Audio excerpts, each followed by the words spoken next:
ஆண்டவராகிய இயேசுவின் இனிய நாமம் மைமைப்படுவதாக. சத்தியம் டிவியில் காதுள்ளவன் கேட்க கடவன் என்ற இந்த நிகழ்ச்சியில் எழுப்புதலை குறித்து கேட்டுக்கொண்டே வருகிறோம். ஒவ்வொரு வாரமும் ஆண்டவர் நம்மோடு பேசுகிறார். இந்த எழுப்புதலை இன்னும் காண நம்முடைய உள்ளம் வாஞ்சிக்கிறது, ஜெபிக்கிறது. இந்தியாவில் ஒரு எழுப்புதலை காண நம்முடைய உள்ளம் ஆவலோடு எதிர்பார்த்து கொண்டிருக்கிறது. நிச்சயம் ஆண்டவர் நம்முடைய ஜெபங்களையெல்லாம் கேட்டு பதிலை தருவார். தேவனுடைய ஊழியர்கள் இதை குறித்து பேசி ஜெபம் நடத்தி கொண்டே இருக்கிறபடியினால் ஆண்டவர் தட்டிக்கொண்டே இருக்கிற நமக்கு ஆண்டவர் நிச்சயம் திறப்பார். வானங்கள் திறக்கப்படும். ஆவியானவருடைய அசைவை நாம் பார்ப்போம். எழுப்புதலை காண தலைவர்கள் மிகவும் முக்கியமானவர்கள். தலைவர்கள் எப்படி இருந்தார்களோ அப்படித்தான் தேசம் இருந்தது, சபை இருந்தது என்பதை கவனிக்கிறோம். இன்றைக்கு நாம் ஆண்டுடைய வார்த்தையை கேட்கும்போது பாபேல் கோபுரங்கள் கட்டப்பட்டது. தங்களுக்கு பெயர் உண்டாக உயரமான கோபுரங்கள் கட்டினார்கள். தேவன் அதை பார்க்க இறங்கினார். அவர்களுக்குள் ஒரே பாஷை இருந்தது. அவர்கள் ஒரே இருதயம் உடையவர்களாக தங்களுக்கு பெயர் உண்டாக தங்களுக்கென்று ஒரு காரியத்தை கட்டுகிற பாபிலோனை நாம் பார்த்தோம். ஆனால் அந்த பாபிலோன் கட்டப்பட முடியவில்லை. காரணம், ஆண்டவர் அந்த பாஷைகளை தாறுமாறாக்கினார். அவர்கள் பிரிந்து போனார்கள். வாழ்க்கையில் சத்துருவானவன் பலவிதத்தில் தனக்கென்று பலரை எழுப்பி தன்னுடைய ராஜ்யங்களை கட்டுவதற்கு எழும்புகிறதை பார்க்கிறோம். எப்படியாயினும் ஆண்டவருடைய நாமம் இந்த நாட்களில் மகிமைப்பட வேண்டும்.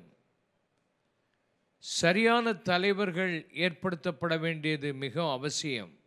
வேதாகமத்தில் 41 ராஜாக்கள் இருந்திருக்கிறார்கள். இந்த 41 ராஜாக்களிலே குறிப்பாக 2 ராஜாக்களை பற்றி வேதம் இப்படி சொல்லுகிறது. அவர்கள் வித்தியாசமானவர்களாய் வாழ்ந்தார்கள். அவர்கள் செய்த காரியங்கள் அந்நாட்களில் ஒரு பெரிய எழுப்புதலை கொண்டு வந்தது என்பதை நாம் பார்க்கிறோம். கடைசியில் வந்த எசேக்கியா ராஜா, யோசியா ராஜா, இவர்களை பற்றி வேதம் என்ன சொல்லுகிறது என்பதை கவனிக்கணும். எத்தனையோ ராஜாக்கள் நன்றாக தங்கள் வாழ்க்கையை ஆரம்பித்தார்கள்.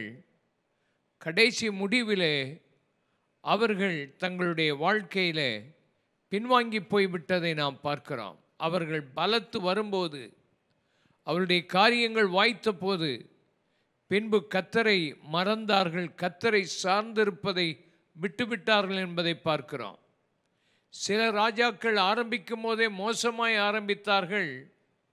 கடைசியில் அவர்களுக்கு பலவிதமான சிக்கல்கள் வந்தபோது தங்களை தாழ்த்தினார்கள். ஆண்டவர் அவர்களுக்கு இறங்கினார் என்பதை பார்க்கிறோம். ஆனால் அநேக ராஜாக்கள் தங்கள் வாழ்க்கையில் மனம் போன போக்கிலே வாழ்ந்ததை நாம் காண முடியும். அவர்கள் உயர்ந்த ஸ்தலங்களை கட்டினார்கள். அந்த உயர்ந்த ஸ்தலங்களில் தவறான காரியங்கள் நடந்தபோது அந்த நாட்களில் அவருடைய வாழ்க்கையில் பல போராட்டங்கள் வந்ததை நாம் கவனிக்க முடியும். 2 ராஜாக்களின் புஸ்தகம் 18ஆம் அதிகாரம் 5-6 வசனத்தை வாசிக்கும் போது, இஸ்ரவேலின் தேவனாய கர்த்தர் மேல் வைத்த நம்பிக்கையில் அவனுக்கு பின்னும் அவனுக்கு முன்னும் இருந்த யூதாவின் ராஜாக்களெல்லாம் அவனைப் போல ஒருவனும் இருந்தது இல்லை. அவன் கர்த்தரை விட்டு பின்வாங்காமல் அவரை சார்ந்திருந்து கர்த்தர் மோசேக்கு கற்பித்த அவருடைய கற்பனைகளை கை கொண்டு நடந்தான் என்று யோசியாவை பற்றி நாம் வாசிக்கிறோம். 2 ராஜாக்களின் புத்தகம் 23ஆம் அதிகாரம் 25ஆம் வசனத்தை வாசிக்கும் போது, கர்த்தருக்கு தன் முழு இருதயத்தோடும் தன் முழு ஆத்துமாவோடும் தன் முழு பலத்தோடும் மோசேயின் நியாயப்பிரமாணத்துக்கு ஏற்றபடியெல்லாம் செய்ய மனதை சாய்த்தான். அவனைப் போலொத்த ராஜா அவனுக்கு முன் இருந்ததும் இல்லை, அவனுக்கு பின் இருந்ததும் இல்லை என்று இந்த 2 ராஜாக்களை குறித்து நாம் படிக்கிறோம். எசேக்கியா ராஜா, யோசியா ராஜா, இவர்களைப் போல தங்கள் முழு இருதயத்தோடு தங்களுடைய முழு ஆத்துமாவோடு கர்த்தருடைய நியாயப்பிரமாணத்தை பின்பற்றி பின்வாங்காமல் கர்த்தருக்காக பல பெரிய காரியங்களை செய்திருக்கிறார்கள். இந்த தேசம் ஆசீர்வதிக்கப்படணும், இந்த தேசத்தில் எழுப்புதல் வரணும். ஏற்படுத்தப்பட்ட மந்திரிகள், ஏற்படுத்தப்பட்ட தலைவர்கள், சபை தலைவர்கள், அரசியல் தலைவர்கள், அரசு அதிகாரிகள், இவர்களுக்குள்ளெல்லாம் இந்த நாட்களில் மாற்றம் வந்தால்தான் தேசத்தில் ஒரு எழுப்புதல் காண முடியும். ஒரு கூட்டத்தில் ஒரு பொலிட்டிக்கல் லீடர் பேச வேண்டும், அவருக்காக ஏராளமான ஜனங்கள் காத்திருந்தார்கள், அவரை தேடினார்கள், அவர் அந்த கூட்டத்துக்கு வரவில்லையே என்று. அவரோ தனியாக போய் விழுந்து அழுது ஜெபம் பண்ணி கொண்டிருந்தாராம். ஒரு எழுப்புதல் வந்தபோது அந்த மனிதன் கர்த்தருடைய பாதத்தில் விழுந்து அழுது மனம் திரும்பி தன் வாழ்க்கையில் ஒரு பெரிய மாற்றத்தை கொண்டவராக இருந்தபோது, அவரை போய் சந்தித்த போது, ஜனங்களெல்லாம் உமக்காக காத்து கொண்டிருக்கிறார்கள், நீர் வந்து அந்த கூட்டத்தை நடத்த வேண்டும். அவர் சொன்னாராம், போய் ஜனங்களை பார்த்து சொல்லுங்கள், மெய் தெய்வத்தை தேடினால் போதும், மனிதனுடைய வார்த்தைகள் அவருடைய வாழ்க்கையில் ஒன்றும் செய்ய முடியாது என்று சொல்லி தன்னை அர்ப்பணித்த தலைவர்களை நாம் பார்க்கிறோம். இந்த நாட்களில் தேவன் நம்முடைய தேசத்தில் அற்புதங்களை செய்யணும், அடையாளங்களை செய்யணும், தலைவர்களுடைய வாழ்க்கையை மாற்றணும். சபை தலைவர்களானாலும் சரி, ஊழியத்தில் ஈடுபாடு கொண்ட ஊழிய மக்களானாலும் சரி,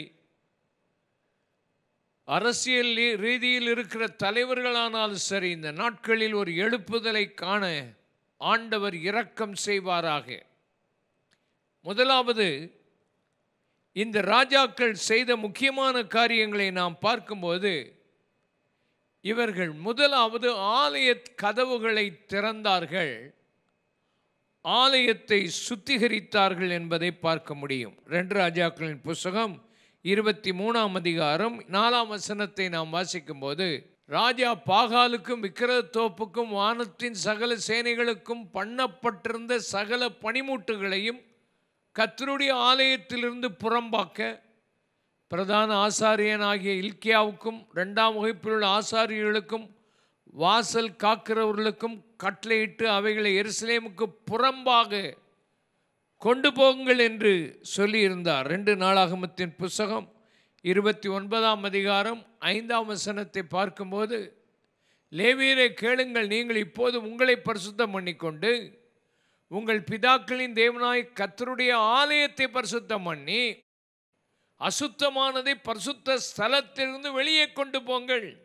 தேவனுடைய ஊழியர்கள் தேவனுடைய ஆலயத்தை பரிசுத்தமாக்க வேண்டும். தேவனுடைய ஆலயம் எது? இப்பொழுது நீங்களே தேவனுடைய ஆலயம். ஒருவன் தேவனுடைய ஆலயத்தை கெடுத்தால் தேவன் அவர்களை கெடுப்பார். இந்த நாட்களில் ஆலயத்துக்கு வருகிற ஜனங்கள் பரிசுத்தமாக வேண்டும். எழுப்புதல் வர வேண்டுமானால் ஆலயம் சுத்திகரிக்கப்பட வேண்டும். இயேசு கிறிஸ்து தன்னுடைய ஊழிய நாட்களில் ஊழியத்தின் ஆரம்ப கட்டத்திலும் ஊழியத்தின் முடிவிலும் ஆலயத்தை சுத்திகரித்தார் என்று வேதத்தில் காண முடியும். ஆண்டவராக இயேசு ஆலயத்துக்கு உள்ளே போய் சுற்றி பார்த்தார். பின்பு அவர் ஜெபிக்க போய்விட்டார். மறுபடியும் வந்தார், ஆலயத்தை பார்த்தார். ஆலயத்தின் நோக்கம் என்ன? ஆலயம் ஜெப வீடாக இருக்கணும். ஆலயம் வியாபார ஸ்தலமாக இருக்கக்கூடாது, கள்ளர் குகையாக இருக்கக்கூடாது. கள்ளர் குகை என்றால் கொள்ளையடித்த பொருட்களை ஒளித்து வைத்து தங்களுக்கு பகிர்ந்து கொள்ளுகிற இடம் கள்ளர் குகை. வியாபார ஸ்தலம் என்றால் வியாபாரத்துக்கு பணத்தை போட்டுவிட்டு தங்களுக்கு எவ்வளவு பணம் கிடைக்கும் என்று பார்ப்பது வியாபாரம். தேவனுடைய ஆலயத்துக்கு வருகிற மக்கள் வார நாட்களிலெல்லாம் வாழ்க்கையில் பல தவறுகளை செய்துவிட்டு ஞாயிற்றுக்கிழமை வந்து ஆலயத்தில் ஒளித்து கொண்டு பரிசுத்தவான்கள் போல வாழ்வது கள்ளர் குகை. வியாபார ஸ்தலம் என்று சொல்லப்படுகிற தேவனுடைய ஆலயத்தில் தேவனுக்கு என்ன கொடுப்போம், மற்றவர்களுக்கு என்ன கொடுப்போம் என்று எதிர்பார்க்கிறதை விட அவர்களுடைய வாழ்க்கையில் அவர்கள் பலவிதமான எதிர்பார்ப்புகளோடு ஆலயத்துக்குள்ளே வருவது தான் தேவன் அவர்களை சுத்திகரிக்கணும்னு விரும்புகிறார். தேவன் ஆலயத்தை சுத்திகரிக்க விரும்புகிறார். இந்த நாட்களில் எழுப்புதல் வரணுமா? ஆலயத்துக்குள்ளே இருக்க வேண்டிய பலிபீடத்திலே தங்களை ஒப்பு கொடுக்கிற ஜனங்கள் தேவை. வேத வசனத்தினால் கழுவுகிற தண்ணீர் தொட்டி தேவை. எரிந்து பிரகாசிக்கிற விளக்கு தேவை. அனுதினமும் தேவனுடைய வசனத்தினால் தங்களை போஷித்து சுத்திகரிக்கிற ஒரு சமூகத்து அப்பத்தின் மேஜை தேவை. தூபபீடமாகிய ஜெபத்தை ஒழுங்காக செய்து தங்கள் வாழ்க்கையில் மகா பரிசுத்த ஸ்தலத்துக்குள் பிரவேசிப்பதற்கு திரை கிழித்து தேவ சமூகத்தின் சத்தத்தை கேட்கிற மக்கள் தேவை. இதை விட்டுவிட்டு தங்களுக்கு என்ன கிடைக்கும் என்று காசை மேஜைகளில் வைத்து பணத்தை மாற்றிக்கொண்டிருப்பது அல்ல தேவ சமூகம். தேவ சமூகத்திலே வருகிற நாம் தேவாலயத்தில் ஒரு சுத்திகரிப்பை உண்டாக்குகிற தலைவர்கள், சபை தலைவர்கள் தேவை. சபை தலைவர்கள், அது மாத்திரமா அரசியல் தலைவர்கள் தங்களை சுத்திகரித்து கொண்டு தங்களுக்கு என்ன பணம் கிடைக்கும், எவ்வளவு சொத்துக்களை அடிக்கலாம், எந்த இடத்திலிருந்து எந்த காரியத்திலே நாம் எதை செய்யலாம் என்று சொல்லுகிற தலைவர்களை விட ஒரு தேசம் சுத்திகரிக்கப்படணும், தேசம் முற்றிலும் மாற்றப்பட வேண்டும் என்ற ஒரு எண்ணத்தோடு கூட இந்த நாட்களிலே அரசாட்சி செய்ய தேவன் நல்ல தலைவர்களை தேசத்தில் உண்டாக்க நம்முடைய மாநிலத்தில் ஆரம்பிக்கப்பட்டிருக்கிற இந்த நல்ல மந்திரிகள், எம்எல்ஏஸ் மற்றும் முதல் மந்திரி எல்லாரையும் ஆண்டவர் இந்த நாட்களில் ஒரு மாற்றி அமைத்து தமிழ்நாட்டில் ஒரு எழுப்புதல் உண்டாக வேண்டும் என்ற நோக்கத்தோடு மாற்றி அமைப்பாராக. சபைகளெல்லாம் ஒன்று கூடி தேவ சமூகத்தில் வர தேவன் நமக்கு கிருபை அருளி செய்வாராக. இரண்டாவது, தேவனுடைய ஆசாரியர்கள் தங்களை சுத்திகரிக்கணும். தேவனுடைய ஆலயம் மாத்திரமல்ல, தேவனுடைய ஆலயத்தில் உள்ள ஆசாரியர்கள் தங்களை சுத்திகரிக்கணும். இந்த ராஜாக்கள் ஆசாரியர்களை சுத்திகரித்ததை நாம் பார்க்க முடியும். 2 நாளாகமும் 29 4ஆம் வசனத்தையும் 5ஆம் வசனத்தையும் மறுபடியும் வாசிப்போம். ஆசாரியரையும் லேவியரையும் அழைத்து வந்து அவர்களை கிழக்கு வீதியிலே கூடி வரச் செய்து அவர்கள் நோக்கி, லேவியரே கேளுங்கள், நீங்கள் இப்பொழுது உங்களை பரிசுத்தம் பண்ணிக்கொண்டு உங்கள் பிதாக்களின் தேவனாய் கர்த்தருடைய ஆலயத்தை பரிசுத்தம் பண்ணி அசுத்தமானதை பரிசுத்த ஸ்தலத்திலிருந்து வெளியே கொண்டு போங்கள், உங்களை பரிசுத்தம் பண்ணிக்கொள்ளுங்கள். ஆசாரியர்களே, ஊழியர்களே, உங்களை பரிசுத்தம் பண்ணிக்கொள்ளுங்கள். இயேசு மாம்சத்தில் இருந்த நாட்களில் மரணத்தினின்று ரட்சிக்க வல்லமை உள்ளவரை நோக்கி, எந்த மரணம்? சிலுவையின் மரணம் அல்ல. சிலுவையின் மரணத்துக்காகவே இயேசு இந்த உலகத்துக்கு வந்தார். சிலுவையின் மரணத்தை அவர் உத்தரித்து சிலுவையின் மரணத்தை அடைந்தார். அவருடைய ஜெபம் கேட்கப்படவில்லை என்று எழுதப்பட்டிருக்கு. ஆனால் இங்கே ஜெபம் கேட்கப்பட்டது பயபக்தி நிமித்தம். அப்படியானால் தினந்தோறும் அவருடைய வாழ்க்கையின் ஜெபம் மாம்சமாகிய தன் எண்ணம், தன்னுடைய சித்தம் நடைபெறக்கூடாது. தேவ சித்தம் நடக்கணும். தன் மாம்சத்தில் எந்த விதமான பாவமும் வந்துவிடக்கூடாது என்று உலகத்தில் பரிசுத்தமாய் வாழ தன்னை அர்ப்பணித்து இரவும் பகலும் ஜெபம் பண்ணி தன்னை காத்து கொண்டது போல ஊழியர்களாகிய நாம் இந்த நாட்களில் தேவ சித்தத்தை செய்ய தேவன் ஒரு எழுப்புதலை கொண்டு வர, ஆண்டவரே எங்களை ஒவ்வொரு நாளும் பரிசுத்தம் பண்ணி நீதியாய் நீதியாய் வாழ ஒப்பு கொடுப்போமா?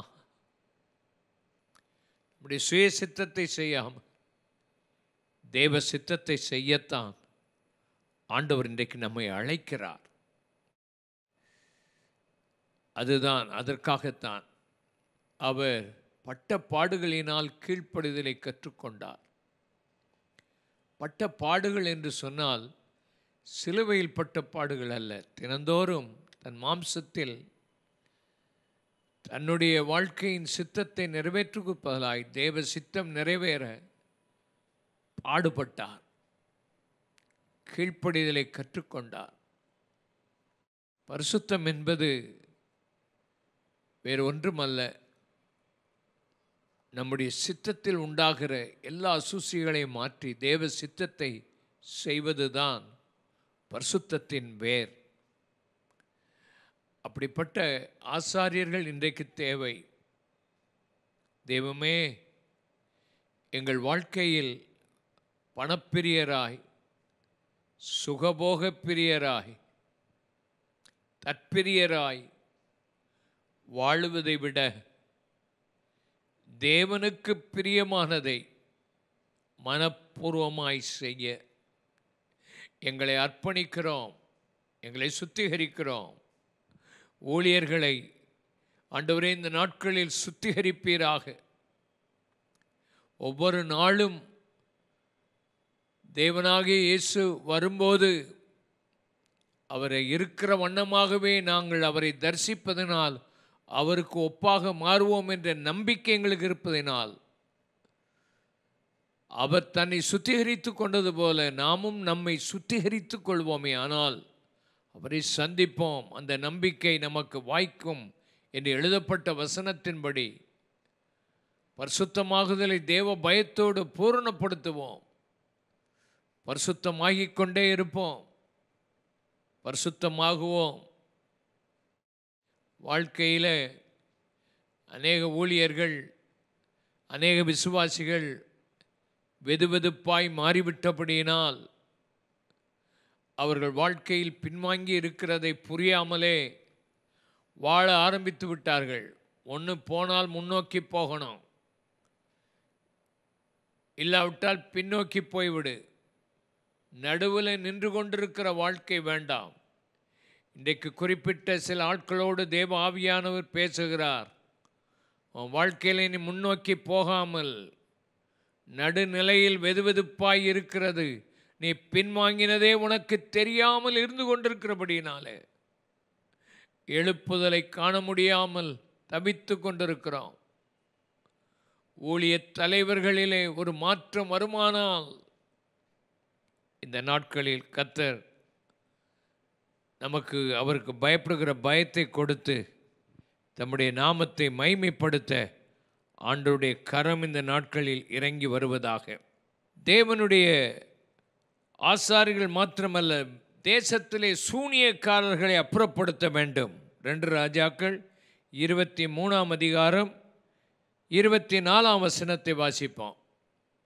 ஆசாரியனாகிய இல்க்கியா கர்த்தருடைய ஆலயத்தில் கண்டெடுத்த புஸ்தகத்தில் எழுதியிருக்கிற நியாயப்பிரமாணத்தின் வார்த்தைகளை நிறைவேற்றும்படிக்கு யோசியா அஞ்ஞனக்காரரையும் குறிச்சொல்லுகிறவர்களையும் சுரூபங்களையும் நரகலான விக்கிரங்களையும் யூதா தேசத்திலும் எருசலேமிலும் காணப்பட்ட எல்லா அருவருப்பொருள்களையும் நிர்மூலமாக்கினான்.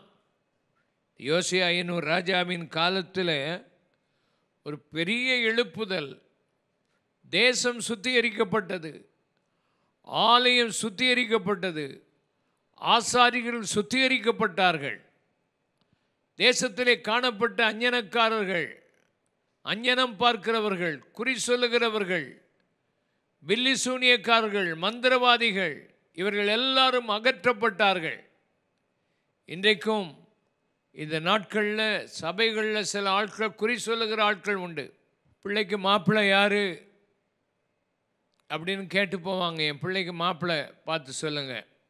சில வீடுகளில் உட்கார்ந்துருப்பாங்க குறி சொல்கிறதுக்குன்னு. சபையில் தீர்க்கமான வசனங்கள் வரும். உனக்கு ஆண்டவர் தீர்க்கமாக வசனத்தை பேசுவார். இது பதிலாக தீர்க்க தரிசனம் சொல்கிறோன்னு சொல்லி குறி சொல்லுகிற அஞ்ஞனக்காரர்கள் போல ஏராளமானவர்கள் சபைகளில் பெருகி இருக்கிறார்கள், ஊர்களில் பெருகி இருக்கிறார்கள். இவர் என்ன சொல்ல போகிறார்? என் பேரை கூப்பிட போகிறாரா? எனக்கு என்ன சொல்ல போகிறார்? என்கிட்ட சில ஆட்கள் வருவாங்க, ஜெபம் பண்ணுவாங்க. பாஸ்டர், ஆண்டவர் என்னை பற்றி என்ன சொல்கிறான்னு கேட்பாங்க. நீ சரியில்லை, நீ சரியான ஆளாக இருக்கணும்னு சொல்கிறான்னு சொல்லுவேன். ஏன்னா இப்படியே ஊராக போய் யாராவது தலையில் கை வச்சு எதாவது சொல்லுவாங்களா அப்படின்னு பார்த்துட்டு அலைகிற மக்கள் ஏராளம் இருக்கிறார்கள். ஏதோ புதுசாக ஒரு ஆள் வர்றார், அவருக்கு ஒன்றுமே தெரியலை, அவருக்கு ஆண்டவருடைய வார்த்தைகளை தெளிவாக அவருக்கு விளக்கி சொல்கிறது வேறு. காலாகாலங்களில் விசுவாசிகளாக இருக்கிறவர்கள் இன்றைக்கு எங்கே பார்த்தாலும் எங்கேயாவது தீர்க்க தரிசனம் சொல்கிறாங்களா, ஏதாவது 4 வார்த்தைகளை சொல்கிறாங்களா, இப்படி நிறைய பேர் அலைகிறதை நாம் பார்க்கிறோம். தீர்க்க தரிசனம் என்பது உனக்கு புத்தி உண்டாக, உனக்கு எச்சரிப்பு உண்டாக, உனக்கு பக்தி விருத்தி உண்டாக, தேவனுடைய வார்த்தைகள் உனக்கு நேராக வருவது தான் சரியான தீர்க்க தரிசனம். அது தேவனுடைய சபைகளிலே ஆண்டவர் அவைகளை தெளிவாய் உனக்கு ஒவ்வொரு முறை வரும்போதும் ஆண்டவர் தீர்க்கமாய் உரைக்கும் போது நீ மனம் திரும்பி நீ எச்சரிக்கப்பட்டு பாவத்திலிருந்து விடுதலையாகி பரிசுத்தமாக வேண்டும். அதை தவிர வாழ்க்கையில் வேறு என்ன இருக்கக்கூடாது. மந்திரவாதிகள், சூனியக்காரர்கள், அஞ்ஞனம் பார்க்கிற குறி சொல்லுகிறவர்கள் ஏராளம் தேசங்களில் பெருகி போய்விட்டார்கள். பயங்கரமான ஆவிகள் இந்த உலகத்தில் இருக்குது. இந்த உலகத்தில் மந்திரவாதிகள், அஞ்ஞனக்காரர்கள், குறி சொல்லுகிறவர்கள், பில்லி சூனியம் வைக்கிறவர்கள், மற்றவர்களை கொல்லுகிறவர்கள், அழிக்கிறவர்கள் பெருகி இருக்கிறதை பார்க்கிறோம். இவைகளெல்லாம் மாற்றப்படுவதற்கு supernatural power of God must come upon us. நம்ம மேலே ஆண்டவருடைய வல்லமை உள்ள ஆவியானவர் இறங்கி வர வேண்டும். கைகளை உயர்த்தி, ஆண்டவரே, சூப்பர் நேச்சுரல் பவர் உண்மையாக எங்களுக்கு வேணும். இந்த பில்லி சூனிய சும்மா ஆண்டவரே உலகத்தில் இருக்கிற இந்த ஆவிகளெல்லாம் அப்புறப்படுத்தணும். ஒரு மனிதன் பிசாசின் ஆவியை பற்றி கொள்வதற்காக 666 இடங்களுக்கு போய் 666 கல்லறை தோட்டத்தில் படுத்து கிடந்தான். பல நாட்கள் விரதம் எடுத்து அந்த பிசாசின் வல்லமையை பெறணும், மற்றவங்களை அழிக்கணும், கொல்லணும், தான் சொல்கிறபடி அவங்க வாழ்க்கையில் நஷ்டம் வரணும் அப்படின்னு சொல்லுவதற்காக அந்த பிசாசின் வல்லமையை பெற 666 இடங்களுக்கு போய் 666 கல்லறை தோட்டத்தில் படுத்து விரதம் இருந்து காத்திருந்து அவனை ஆண்டவர் வல்லமையாய் ஒரு முறை பிடித்து கொண்டார். பிடித்து அவனை மாற்றி வந்தபோது அவன் இப்படிப்பட்ட காரியங்களெல்லாம் அறிக்கை செய்து மனம் மாறினான். அருமையானவர்களே, கைகளை உயர்த்தி, ஆண்டவரே, தேவனுடைய ஊழியர்கள் இந்த நாட்கள் வல்லமை உடையவர்களாய், தேவனுடைய அதிகாரம் பெற்றவர்களாய், தேவனுடைய கிருபை பெற்றவர்களாய், தேசத்தில் இருக்கிற பில்லி சூனியம், தேசத்தில் இருக்கிற அசுத்தாவிகள், தேசத்தில் இருக்கிற பொல்லாத குறி சொல்லுகிற ஆவிகள் விரட்டப்படுவதற்கு இந்த நாட்களில் ஜெபிக்கும் போது கர்த்தர் அந்த ஜெபத்தை கேட்டு தேசத்தை சுத்திகரிப்பாராக. அப்பொழுது தேசத்தில் எழுப்புதல் உண்டாகும், வான மண்டலத்துள்ள பொல்லாத ஆவிகள் விரட்டப்பட வேண்டும். தேவ ஆவியானவர் ஆச்சரியமான காரியங்களை செய்வாராக. தேசத்திலுள்ள லட்சையான புணர்ச்சிக்காரர்கள், விபச்சார வேசிக்கள்ள தோப்புகள் இந்த தேசத்தை விட்டு வெளியேறணும். 2 ராஜாக்கள் 23:7 நம்ம வாசிப்போம். கர்த்தரின் ஆலயத்துக்கு அருகே ஸ்திரீகள் தோப்பு விக்கிரகத்து கூடாரங்களை நெய்த இடத்திலுள்ள லட்சையான புணர்ச்சிக்காரரின் வீடுகளை இடித்து போட்டான் இந்த ராஜாக்கள். பயங்கரமான லட்சையான புணர்ச்சிக்காரர்கள் தேசங்களில் இருக்கிறாங்க. காம விகார பழக்கங்கள் தேசங்களில் ஏராளம் வந்து விட்டது. பயங்கரமாக வேசித்தனத்தின் ஆவிகள் மக்களை பிடித்து இருக்கிறது. ஒரு மனைவியோடு ஒழுங்கா வாழுகிறவன் உலகத்தில் இல்லை. ஊழியக்காரர்கள் வாழ்க்கையிலே விபச்சார வேசித்தன ஆவிகளோடு சுற்றி திரிகிற ஏராளமான ஊழியர்களை நாம் பார்க்கிறோம். விசுவாசிகள் தங்கள் வேலை ஸ்தலத்தில் வித்தியாசமாய் நடப்பது, வீட்டில் வித்தியாசமாய் இருக்கிற ஆவிகளை பார்க்கிறோம். ஆண் புணர்ச்சிக்காரர்கள் பெருகிவிட்டார்கள். பயங்கரமான காம விகார பழக்கம் உலகத்தில் அதிகமாகிவிட்டது. உன் செல்போன் சுத்தமாக இல்லை, உன்னுடைய இன்டர்நெட் சுத்தமாக இல்லை. பயங்கரமான அசுத்த ஆவிகள் இந்த தேசங்களை பிடித்திருப்பதினால்தான் தேசத்தின் பாவங்கள் தேவ சமூகத்தை எட்டிவிட்டது. கொள்ளை நோய்கள் தேசம் முழுவதிலும் பரவி வருகிறது. தேசம் மனம் திரும்பவில்லை, மக்கள் மனம் திரும்பவில்லை, ஊழியர்கள் மனம் திரும்பவில்லை. 2 கைகளை உயர்த்தி, ஆண்டவரே, இப்படிப்பட்ட பயங்கரமான லட்சியான புணர்ச்சிக்காரர்களை தேசத்தை விட்டு, சபைகளை விட்டு, ஊழியங்களை விட்டு விரட்டுகிறோம். தேவ ஆவியானவர் மனதிலே விபச்சார வேசித்தனங்களை செய்கிறவர்கள் ஏராளம் உண்டு. அசுத்தமான படங்களை பார்த்து விபச்சார வேசித்தன ஆவியில் நிறைந்திருக்கிறவர்கள் ஏராளம் உண்டு. தேசமெல்லாம் சீர்கட்டு போயிருக்கிறதை வேதத்தில் வாசிக்கிறோம். சோதோம் குமராவின் பாவங்கள், பயங்கரமான வேசித்தன ஆவிகள் குடும்பங்களை விட்டு, வாலிப பிள்ளைகளை விட்டு, சபைகளை விட்டு நீங்கி போவதாக. கள்ளக்காதல்கள், கள்ளத்தனமான ஆவிகள் இன்றைக்கு தேசத்தில், பட்டணத்தில் விலகி போகணும். கர்த்தர் ஒரு எழுப்புதலை கொண்டு வந்து இவைகளெல்லாம் சுத்திகரிப்பதற்கு ஆண்டவர் விரும்பி கொண்டிருக்கிறார். பஸ்கா ஆசரிக்கப்பட்டது. 2 ராஜாக்கள் 23 21 வாசிப்போம்.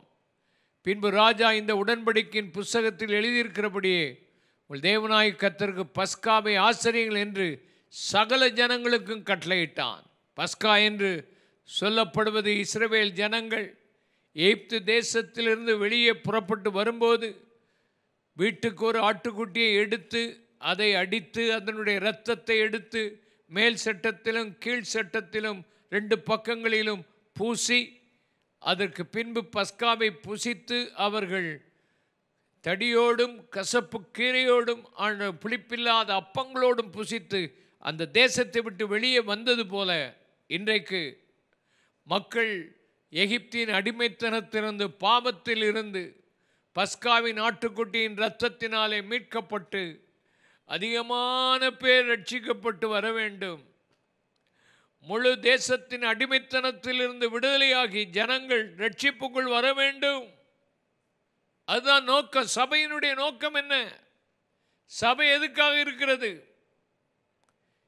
சபை கூடி கர்த்தரை ஆராதிக்கணும். ஆனால் சபையினுடைய முக்கியமான நோக்கம் ஆராதனைக்கு பின்பு வெளியே போய் ஜனங்களை ஆதாயப்படுத்தணும். இந்த நாட்களில் ஜனங்கள் ஆயத்தமாக இருக்கிறாங்க, பயந்து போயிருக்கிறாங்க. எங்கே பார்த்தாலும் மரணத்தின் பயம் மக்களுக்கு பிடித்திருக்கிறது. ஒரு உண்மை தெய்வத்தை அறியாமல் இருக்கிற மக்கள் ஏராளம் நம்முடைய தேசத்தில் பெருகி இருக்கிறார். இவரெல்லாம் ரட்சிப்புக்குள்ள வழி நடத்தணும். ஆத்துமாக்களை சந்தித்து பேசிக்கொண்டே இருக்கணும் ஆண்டவரை பற்றி. அதுதான் எழுப்புதலை கொண்டு வரும் உங்கள் வாழ்க்கையில். ஆண்டவர் இப்படிப்பட்ட காரியங்களை செய்வாராக. கண்களை மூடி நாம் ஜெபம் பண்ணுவோம். ஆண்டவரே, எங்கள் தேசத்தில் ஒரு எழுப்புதல் வரட்டும், எங்கள் பட்டணத்தில் எழுப்புதல் வரட்டும். ஆசீர்வதியும், உம்முடைய நாமத்தை மகிமைப்படுத்தும், பெரிய காரியங்களை செய்யும் ஆண்டவரே. இயேசுவின் இனிய நாமத்தில் ஜெபிக்கிறோம் பிதாவே. ஆமேன், ஆமேன்.